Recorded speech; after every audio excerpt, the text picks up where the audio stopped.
नमस्कार, बहुत स्वागत है आपका। आप देख रहे हैं रिपब्लिक भारत। आपके साथ मैं हूं सलोनी श्रीवास्तव मेरा। नमस्कार, मैं हूं सुमित चौधरी। बात होगी तमाम बड़ी खबरों की। नमस्कार, बहुत स्वागत है आपका। आपके साथ मैं हूं मृदुल शर्मा और बुलेटिन में सबसे पहले बात करेंगे लल्लन सिंह पर। बीजेपी के सांसद विजय पाल सिंह तोमर ने पलटवार किया। उनके बयान पर पलटवार करते हुए निशाना साधा है। मोदी की लोकप्रियता से लल्लन सिंह को जलन हो रही है। ये लोग हताशा से भरे हुए हैं। सलोनी और बिहार में इसी पर राजनीतिक घमासान छिड़ा हुआ है। बिल्कुल, अगले साल फिर पीएम बनेंगे मोदी, ये बात भी कही जा रही है। लल्लन सिंह पर बीजेपी लगातार पलटवार कर रही है। क्या कुछ और कहा है लल्लन सिंह ने बीजेपी की तरफ से, आपको सुनवाते हैं। नरेंद्र मोदी जी की विश्व में लोकप्रियता को देखकर बहुत ही जलन हो रही है इनको, और ये हताशा निराशा से भरे हुए लोग हैं। इनको मालूम है अगले चुनाव में इनका बिहार में सुपड़ा साफ होने वाला है। नरेंद्र मोदी फिर देश के प्रधानमंत्री बनने वाले हैं और भारत को विश्व में आज 5वें नंबर पर, 3रे नंबर पर बहुत जल्दी 27 से पहले ले जाने वाले हैं। ये जब जानते हैं इस बात को, उसके बावजूद भी क्योंकि हताशा निराशा से भरे हुए इस तरह से बुलजरूल बयान देने का काम कर रहे हैं। बिहार में अपराधी लगातार बेखौफ नजर आ रहे हैं और खुलेआम गोलियां बरसा रहे हैं। खाकी को सीधी चुनौती बिहार में दी जा रही है। पिछले 24 घंटे में हत्या की 3 और घटनाएं सामने आ गई हैं। अपराधियों के हौसले इतने बुलंद हैं कि बेगूसराय में मॉर्निंग वॉक पर निकले रिटायर्ड टीचर को सरेआम गोली मार दी गई, तो वहीं दूसरी तरफ मोतिहारी में ठेकेदार का कत्ल कर दिया गया। गया में पुलिस टीम पर रेत माफिया ने हमला कर दिया, तो वहीं जहानाबाद में खुलेआम सरकारी अधिकारी पर बदमाशों ने पिस्टल तान दी है। रिपोर्ट में देखिए।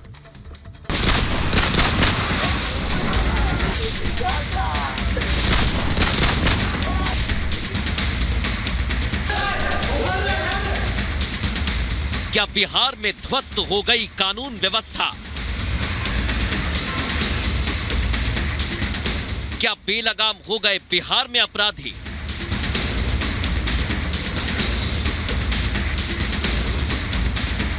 क्या खत्म हो गया अपराधियों में खाकी का डर?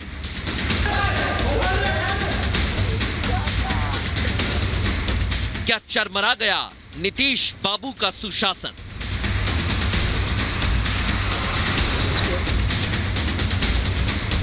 ये सवाल आज इसलिए क्योंकि बिहार में बेखौफ अपराधी खुलेआम खून का खेल खेल रहे हैं, गोलियां बरसा रहे हैं, धमका रहे हैं और नीतीश की पुलिस लाचार और बेबस नजर आती है।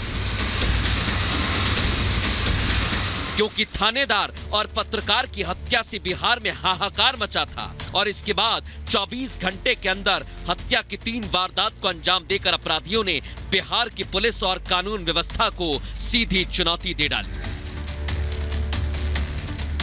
बेगूसराय में मॉर्निंग वॉक पर निकले रिटायर्ड टीचर की गोली मारकर हत्या कर दी गई, तो मोतिहारी में सब्जी खरीदने गए ठेकेदार के सीने में बदमाशों ने गोलियां उतार दी।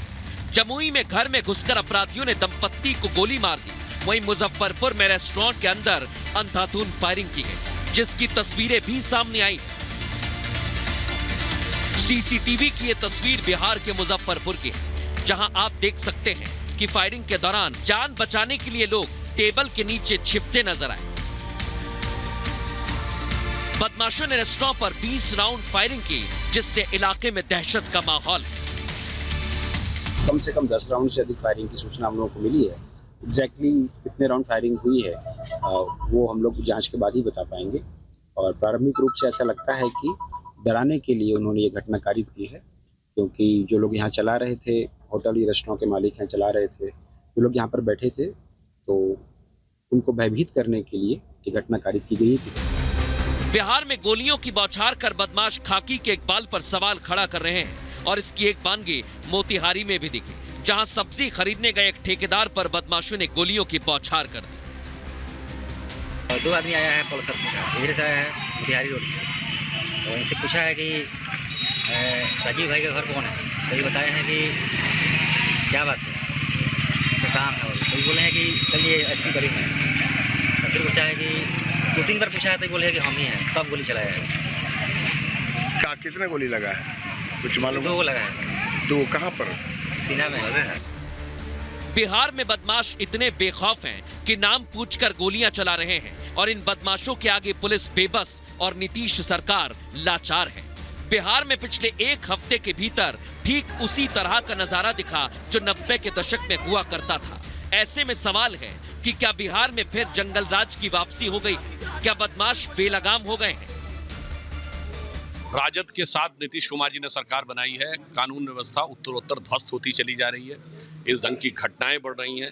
नीतीश कुमार जी को याद करना चाहिए, उन्होंने ही सबसे पहले लालू प्रसाद यादव जी के शासनकाल को जंगल राज कहा था और आज आप उन्हीं के साथ जाके बैठ गए हैं। तो आपका जो मौन है वो भी इतिहास के लिए अक्षम्य है। कुछ लोग लगे हुए हैं बिहार का माहौल खराब करने का प्रयास कर रहे हैं। वोट उनको मिलता हुआ नजर नहीं आ रहा है। 2024 के चुनाव में खाता खुलता हुआ भारतीय जनता पार्टी को नजर नहीं आ रहा है। तो इसी तरह से ये गड़बड़ी कराने का प्रयास कर रहे हैं। लेकिन फिर भी हम कह दे रहे हैं, अपराधियों को खुली चेतावनी है कि किसी भी कीमत पर उनको नहीं छोड़ा जाएगा। पाताल से भी खोजकर उनको ठिकाने लगाया जाएगा और सलाखों के पीछे भेजा जाएगा। देखिए, आदरणीय नीतीश कुमार जी ने जब से बिहार में सत्ता की बागडोर संभाली है, 3C के साथ कभी कॉम्प्रोमाइज नहीं किया है। क्राइम, करप्शन और कम्युनलिज्म, क्राइम और क्रिमिनल्स ये बिहार में बच नहीं सकते हैं। सरकार की प्राथमिकता होती है कि क्राइम की घटनाएं ना घटे, बट जब ये घटनाएं घटती हैं तो प्रशासन पूरी चाक चौबंदी के साथ कार्रवाई करता है। जो लोग आरोप लगा रहे हैं उन्हें एक बार अपने गिरबान में झांक कर देखना चाहिए। बिहार में जंगल राज की बात कर रहे हैं तो मणिपुर में जो दृश्य हैं उसके हिसाब से मणिपुर में क्या कहेंगे, राक्षस राज, दानव राज। तो बिहार की छवि खराब करने से पहले अपने बारे में सोच लेना चाहिए। अपराध को भी जेडीयू और आरजेडी भले ही सियासी चश्मे से देख रहे हों, लेकिन बिहार में अपराधियों के बढ़े हौसले नीतीश सरकार को सवालों के कटघरे में खड़ा करते हैं। सवाल है कि क्या नीतीश कुमार कानून व्यवस्था संभालने में नाकाम हो रहे हैं? क्या बिहार पुलिस अपराधियों को कंट्रोल करने में नाकाम हो गई? और सवाल यह भी कि क्या बिहार में खाकी का इकबाल खत्म हो गया है? Bureau report, Republic Bharat.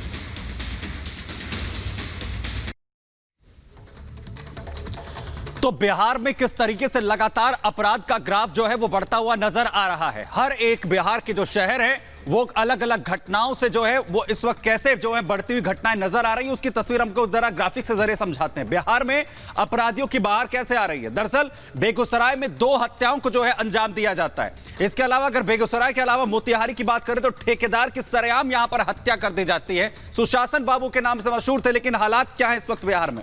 Muzaffarpur में रेस्टोरेंट में अंधाधुंध फायरिंग की जाती है। जहानाबाद भी अछूता नहीं है, रंगदारी के लिए पिस्टल जो है वहां पर तान दी जाती है। इसकी तस्वीरें सामने आती है जो सवाल खड़े करती हैं कि आखिर कानून व्यवस्था आखिर कैसे बिहार में पूरी तरीके से ध्वस्त होती हुई नजर आ रही है और नीतीश कुमार हैं कि आंखें मूंदे बैठे हुए हैं। बहरहाल